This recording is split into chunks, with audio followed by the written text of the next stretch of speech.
Welcome to Startup with Poland, where we continue our conversation about the Polish startup ecosystem and talk to key players who play an active role in developing that ecosystem. My name is Tessa McIver, and I'm your host.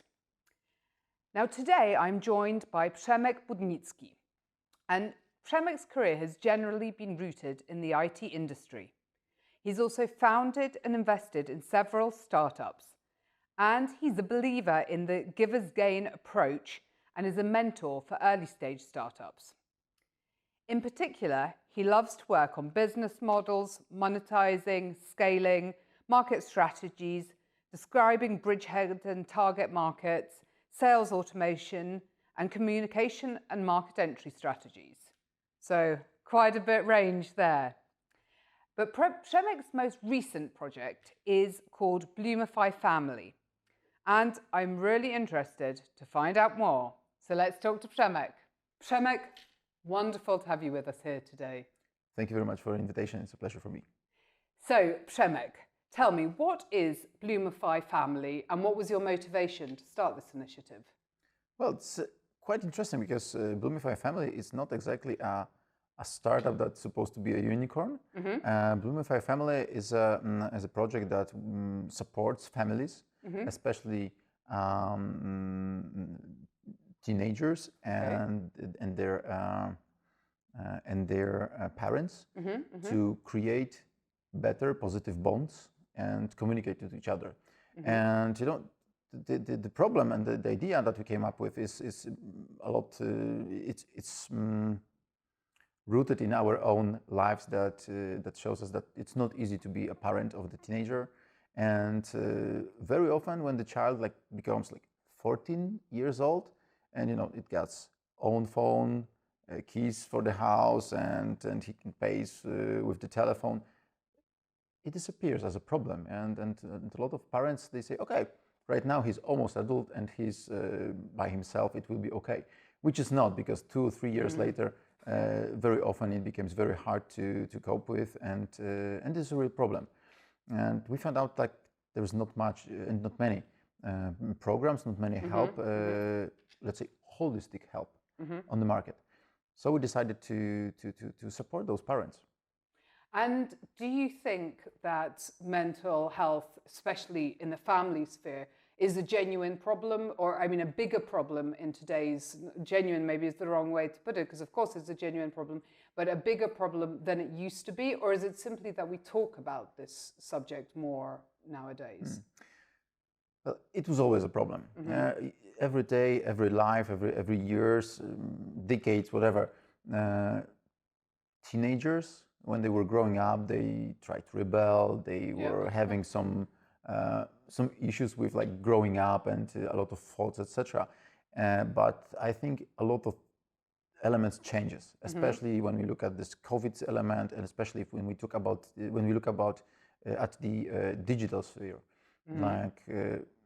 too much time spent in front of the telephone, of the monitor, sure. and also not only the time, but you know, we are losing, and our children are losing with algorithms, that keep them very often busy with not very sophisticated content, and they are losing their lives. And then when they get used to it, it becomes some kind of a problem, so that changes definitely.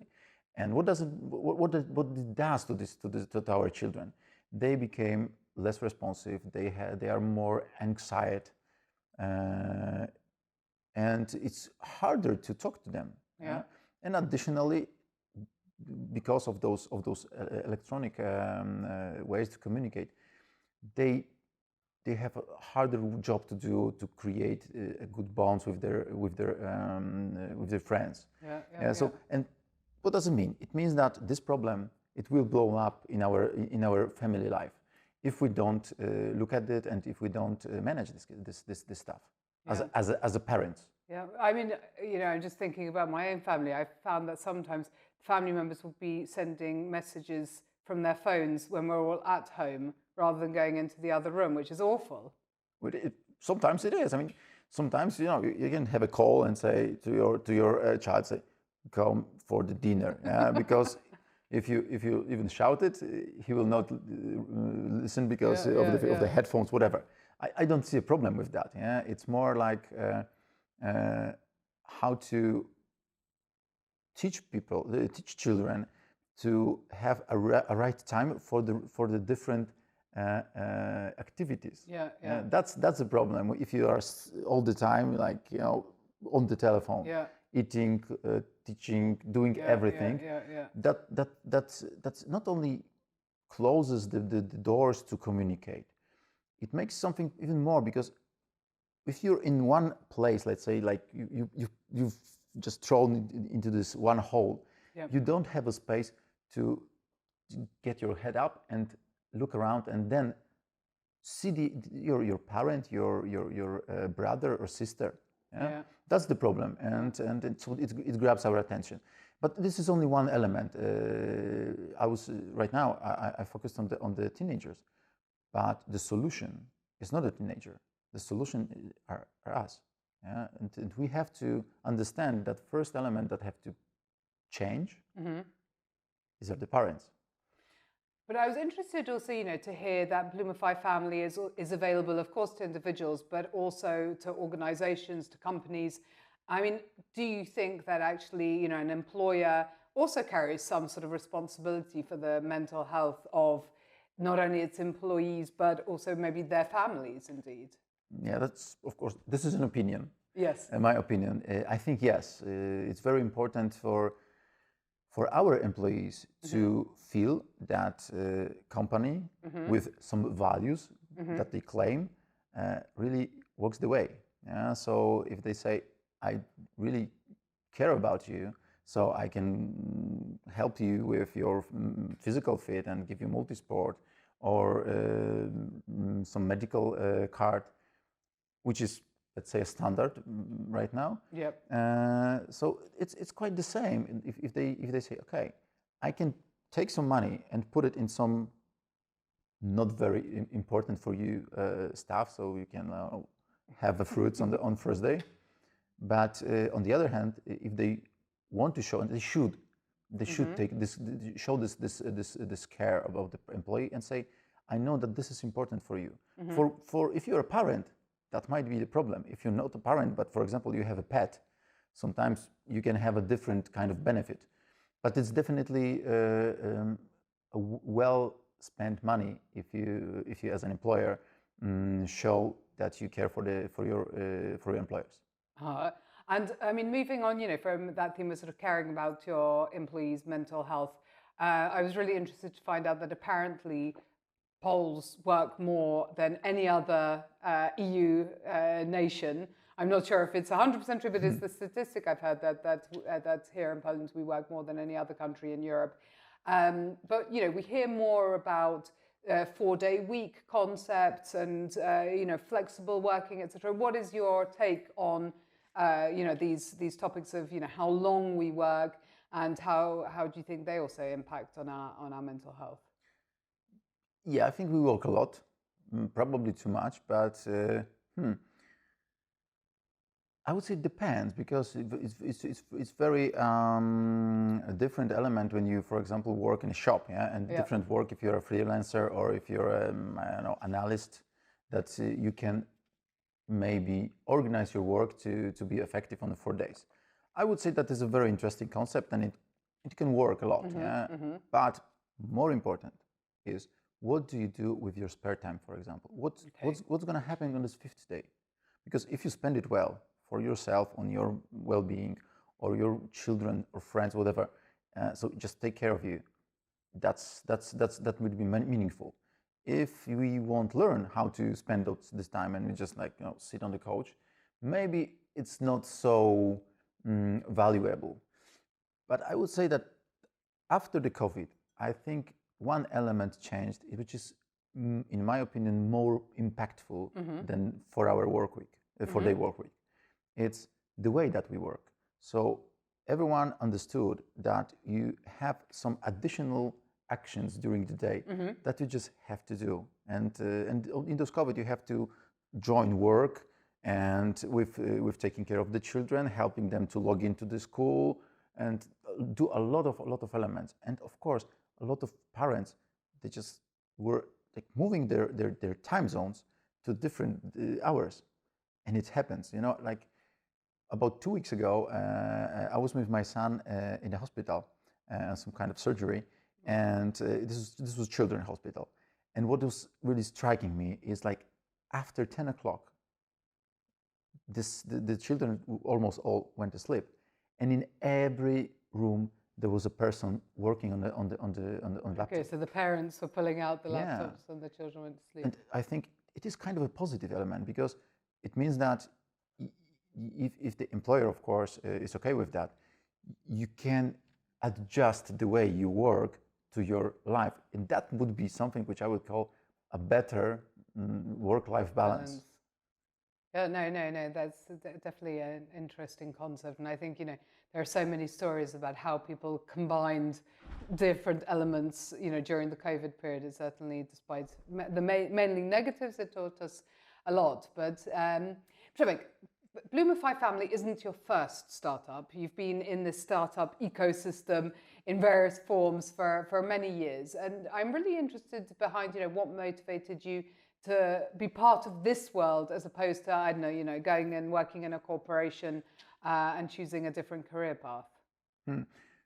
This exact project, Bloomify Family, it's a totally different one. I mean, despite of project that I run, that I work as a CEO and I support or mentor, this one was one of the one of the project that I mentored. Okay. And they really touched my heart when we were talking about, okay, how we can change the life of like thousands of teenagers.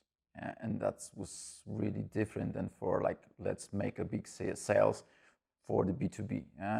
So that was the moment when I said, okay, I would like to be a part of it and put some positive elements. And then it evolved. For last year and a half, it evolved from this only teenagers elements, which is very important. And still, we have our application with some content always free of charge for the teenagers. But it came like obvious at this moment that the parent is a key. And very often, it's not like we want to change. I mean, a lot of parents are coming to the psychiatrist and say, this is my child, there's a problem, please fix it. And which is not the right angle. It's more like, it's me that I can be a driver of a change, but I have to be mindful and also open to change myself. And that's what we want to support, because it doesn't matter, for parent or for teenager, this kind of process of a change is just hard. So we try to support them. So right now, we are focusing on the parents, but just answering shortly for your questions, just do something right and something good for the others.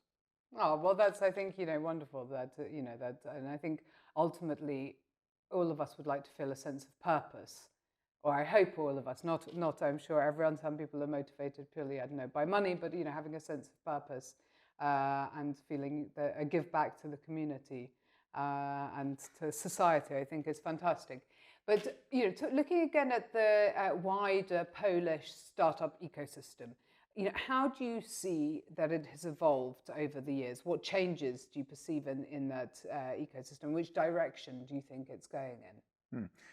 I'm more deeply in the ecosystem for last 8 years, more or less, and a lot of things changed. I mean, what I can see is like definitely the founders think differently, more wide, more open, and it's also because a lot of programs, accelerators is right now working, and this kind of knowledge spreads. So we are getting better, definitely, in how to think about the business, how to make it global, definitely. Everything has changed when we think about money and how to earn the money, and also how to look for the investors. And it still changes like very rapidly. What didn't change, of course, is like the best is to have a good project with the paying customer. That's always works. And this also is getting better, I think. So more and more projects that I can observe, especially this bootstrapped, they think about it from the day one. So the education is definitely something which changed. And the other thing what I can think change is like we see more competition and more global, looking more for different examples from the other markets. Last 2 years at Polish markets, there is a lot of Ukrainian startups, for example. So when you observe the other teams' behavior, how they, they're really working hard to have the progress, to be successful, then it also like makes you think, okay, maybe I don't push too hard, not enough, which is always important for the startup founders, just to push hard and don't stop and never give up. You may say it's only like some buzzwords, but in my opinion, it's not. I mean, I think this is, actually comes back to the sort of concept that having as diverse teams as possible actually is only beneficial if you have people who think differently, different backgrounds. That a lot of, I know, VC funds, for example, will recommend that the advisory board is made up of international advisors, because that actually, maybe. Okay, but there were maybe slightly different motivations for Ukrainian founders really having that drive, but actually generally, bringing in as many different perspectives on a business can really be one of the differentiators for a successful startup. Yeah, I mean, in my case, it works. I mean, I'm not the best person in the room and the most smartest. I know a lot about few elements of the how to execute, how to make the company growing, but definitely without a good team, I won't be able to push forward. I see that most of the companies, like not maybe the first time founders, because they're learning very fast and they are making a lot of mistakes all the time. That's the process, which is quite okay. But they started to faster and faster look for these mentors, for the support of the other experienced people, investors, mentors. It doesn't really matter, in fact. It's like it's more important is just to look for the knowledge among the people that already been there. No, and definitely, I think I can think of a lot of examples where this has really paid off long term. Przemek, what are your plans for Bloomify Family? Or the plans of Bloomify Family? Where do you want this business to go? I think we're clear on what you want to achieve, but where are you planning on heading from now on? Like always, I mean, think big. That's the only way that you should think about the business, because it's the only way to make the impact. And there's a lot of job to be done. How do we grow Bloomify? Now, first of all, it's a giver's gain business, so we put a lot of content, a lot of knowledge, free of charge for every parent that wants, and of course the application for the teenagers. So we create webinars, we made a lot of social media, good quality content to support those change, because it's usually like, it's not like you as a parent just came in, read the one message on the TikTok or on Instagram, and then you forget it. It has to be some kind of a loop of the information. So we made a lot of those kind of materials, and they are free of charge. Later on, it's going to be the first of our trainings will be on 10th of October. So within 2 weeks. Not far from now. And this is going to be the webinar, the training about how to look for the problems, how to observe our teenagers as they come back to the school, and some old things, old problems or new problems may happen while they're in new environment. So this is the first of the whole of the whole program that we will support, and this kind of trainings will be made at least one a month. Oh wow! Okay. Yeah, and what else? We create the intervention packages for the parents. So what does it mean? And if you are in some kind of a problem, like you can see that your child has a problem with depression, or with this with using of the screens too much, some sort of addiction, some sort of addiction, or you cannot talk to because there's some kind of an anxiety, or maybe drugs, So this kind of things we put into the packages that you can just take, and there will be on one hand the newsletters, the information, instructions, what to do, what not to do, links to your inspiration, links to the webinars that explain why this so and how to cope with this as a parent. And of course, later on, also in the package will be a package of a few hours of one-to-one conversation with the specialists. So this kind of elements. And the last thing that will start next year is going to be it's not a holiday. It's as a camps for teenagers and for the parents. So what's the most important thing and most valuable thing that we can give to our children? Time. Time, exactly. Time together. Great valuable time. Asking good questions, answering those questions, being together, showing you care. We don't have a time for that in normal day's life. Most of us don't, or we have it definitely not enough. No, that's very true. I think certainly when I think of my own children, one of my regrets is definitely that I don't spend enough time with them. So, or when I do, it is indeed doing the mundane things of have you done your homework, as opposed to the but having this reflection is the first step to change, definitely. But what almost all of us, most of our parents that we were asking for some feedback, was that they would really appreciate to have this process and a whole environment support them. Not only like going to the psychiatrist for the therapy for 8 months, or just having an application, or just doing something which is very, but all the different elements. But just to combine it and to make this impact on their own psychology, or on their own brain, more and more effective, and more like how to say it, settled on on your brain. Well, I think it's a fantastic initiative, Przemek, and I'm certainly myself going to become an avid user, and I wish and I hope for the success, not only because for you and your team, but actually for all those parents and families out there who I'm sure will benefit fantastically from the mental change that you are, I hope, facilitating through Bloomify Family.